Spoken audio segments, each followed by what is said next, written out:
Olá, meus cumprimentos a todos. Aqui estou eu para dar continuidade ao estudo do livro do Rodolfo Caligares, A Vida em Família. No vídeo passado, nós trabalhamos a questão dos ciúmes entre irmãos. Hoje, o texto tem como título Como Acalmar o Ciúme Infantil. O Caligares, ele fala que ele vai trabalhar principalmente voltado para os pais de primeira viagem, né? Aqueles pais mais jovens que eles estão passando por essa experiência pela primeira vez. É bem interessante. O que não significa que pais mais experientes não possam se beneficiar do texto, que é muito interessante. Então ele fala assim, que tem os sintomas que a gente pode identificar, como por exemplo, a criança pode recusar comida, ela não quer se alimentar, ela chora à toa, ela passa a chupar o dedo, roer unha, pedir chupeta outra vez, usar mamadeira ao invés de comer no prato, quando ela já tinha conquistado essa fase. Ela pode voltar a fazer xixi na cama, na roupa, e assim por diante. Então, esses são comportamentos regressivos, né? Ou seja, comportamentos que a criança já tinha superado, mas em função dos ciúmes, ela volta a ter aquele comportamento. E o Caligares, então, fala que é importante que os pais, ao invés de brigar com a criança, fazê-la ver as vantagens do progresso que ela realizou. Por exemplo, agora, olha, você já anda, que bacana, a gente já pode ir no parque, né? Mamãe e você, o bebê não pode ir porque ele não sabe andar. Aí o Caligares, ele passa a enumerar situações que podem vir a acontecer em função do ciúme. Ela pode se isolar, ela pode recorrer à mentira, ela pode ficar melindrada à toa, quer dizer, se magoa por pouca coisa, rebeldia, tristeza. É importante que os pais elogiem as conquistas das crianças. Sabe livrinho? Leia para ela, ou peça para ela ler, e parabeniza quando ela lê direitinho, mesmo que ela não leia. Às vezes a criança vai ler as figuras, é uma forma de leitura, vocês sabiam disso? Que muitas crianças, elas não sabem ler, mas elas vendo as figuras, elas vão relatando o que está acontecendo ali. Então tem muitas oportunidades que os pais podem utilizar para valorizar as conquistas das crianças. Cantar com ela, jogar, brincar, pequenas atividades que podem fazer a criança se sentir valorizada. Porque tudo, quando a pessoa está enciumada, o que ela mais faz é querer chamar atenção. Então, se ela quer atenção, vamos dar atenção. Tendo atenção, ela esquece, ela vira a página. Via de regra, é isso que acontece. E o Caligares, então, fala que os ciúmes não é maldade. Por exemplo, quando ela até pode vir a machucar o irmãozinho, não é porque ela é má, é porque ela está em sofrimento. Então, claro que a gente não vai deixar que isso aconteça, mas a gente vai entender que aquilo é uma forma dela demonstrar que está doendo muito a chegada do irmão ou da irmã.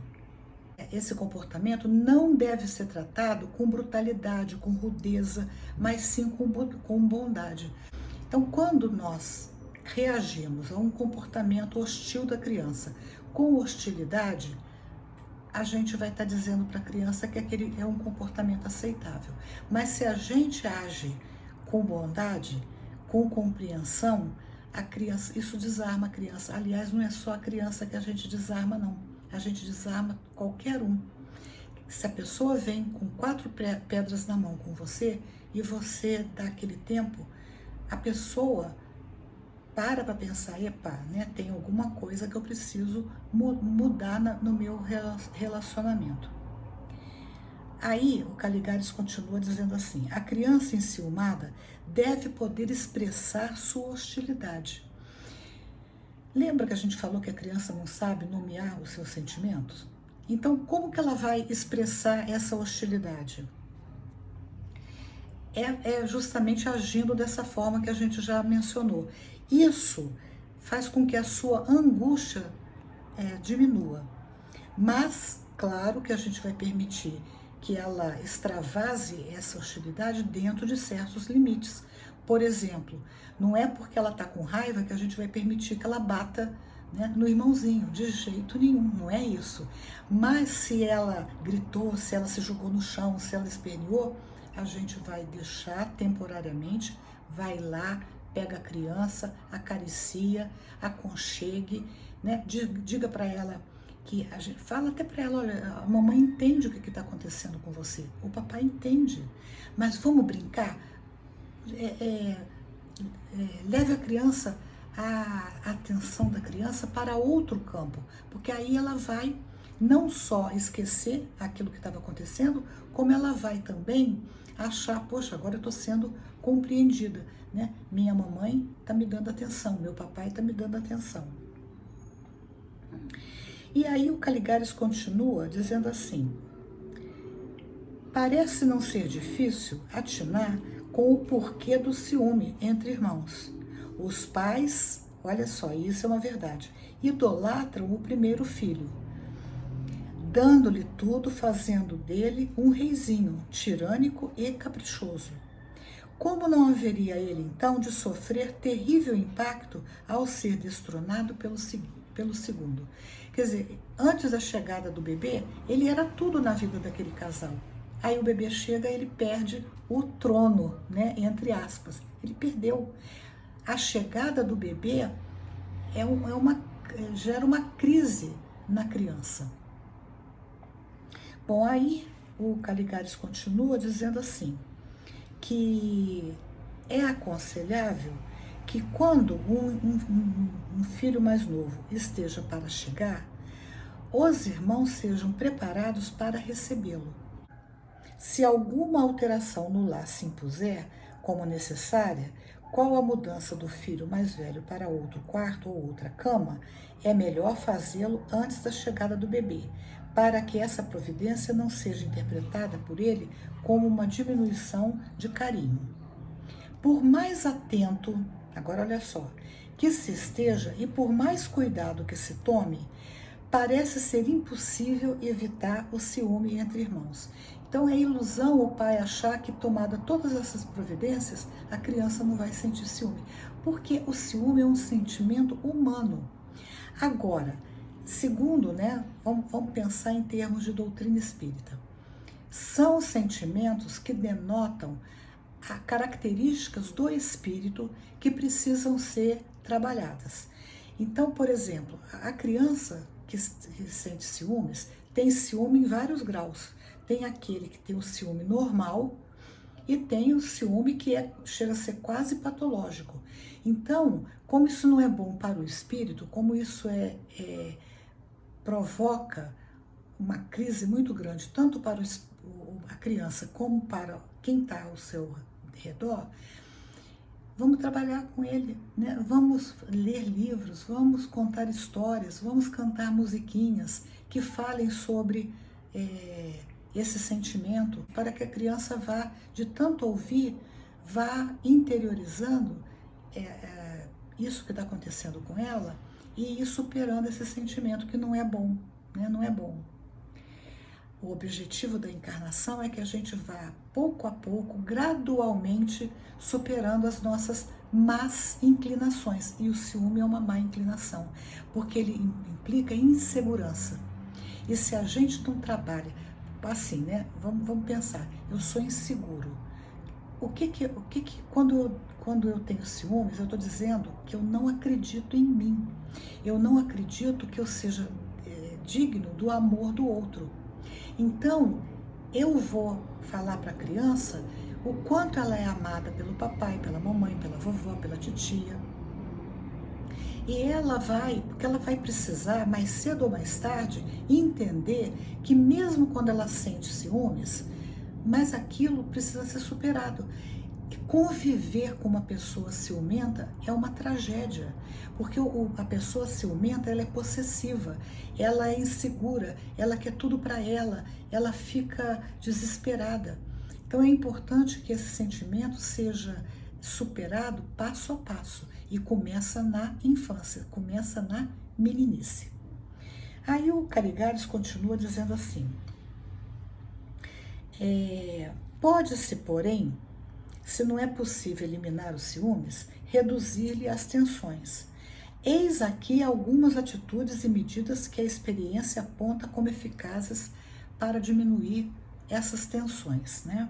Aí ele vai dizer, primeira, compensar os maiores cuidados e o maior tempo dispensado ao bebê, concedendo ao filho mais crescido redobradas atenções e meiguices, tais como guardar um doce só para ele, acarinhá-lo mais a miúde. Segunda providência, evitar dar de mamar ao bebê na frente do maiorzinho. Terceira providência, procurar interessá-lo no papel de protetor do menorzinho, envolvendo nos cuidados como com o banho, de fazer silêncio, de guardar os brinquedos, né? Então, são atividades que a criança vai se sentir importante, né? E isso com muito tato, para que a criança entenda assim, olha, eu já posso fazer isso, meu irmão não pode. E a criança gosta, sabe, gente? A criança gosta de ajudar. Às vezes a gente acha que não. A gente tem que ter paciência para ensinar e para aguardar a criança fazer a atividade, porque certamente ela não vai fazer com a ligeireza e com a perfeição que a gente já faz, mas de qualquer maneira ela já é capaz de fazer um monte de coisa. Valorizar a sua ajuda e valorizar como? Elogiando. Nossa, olha só, muito obrigado. Puxa, mamãe demoraria muito mais para fazer isso se você não tivesse me ajudado. E outra coisa, porque você ajudou, agora a gente vai ter mais tempo para brincar. Nos momentos de ciúmes, aqueles momentos agudos, né, onde a criança praticamente perde o autocontrole, ao invés de pedir colaboração, porque ela não está no momento, ela está mal-humorada, o que a gente vai fazer? Distraí-lo, né? E aí é importante que a gente tenha algumas coisas na manga, por exemplo, um brinquedinho, né? Algo para entregar para ela, para que ela se distraia, ou chamá-la para um joguinho. Olha, chamar a criança, por exemplo, para ajudar na cozinha, é de uma utilidade gigantesca. E nós vamos ficar impressionados com o que a criança é capaz de fazer. Ao ministrar cuidados ao bebê, conversar com o mais velho, lembrando a ele que quando ele era pequenininho, tudo aquilo que a gente está fazendo com o bebê, a gente fazia para ele. E aí ele vai pensar, nossa, é verdade? Olha, mostrar fotografias dele quando ele era pequenininho, né?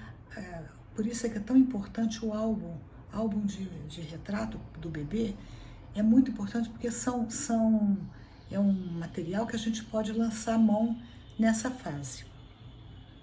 À noite, na hora de dormir, repetir-lhe quanto ele é querido. Isso atua como um bálsamo, curando as feridas da dúvida e da insegurança. E nós não vamos nos esquecer do ponto de vista, por exemplo, da doutrina espírita. À noite, antes de dormir, quando a gente conversa com o bebê, com a criança, né?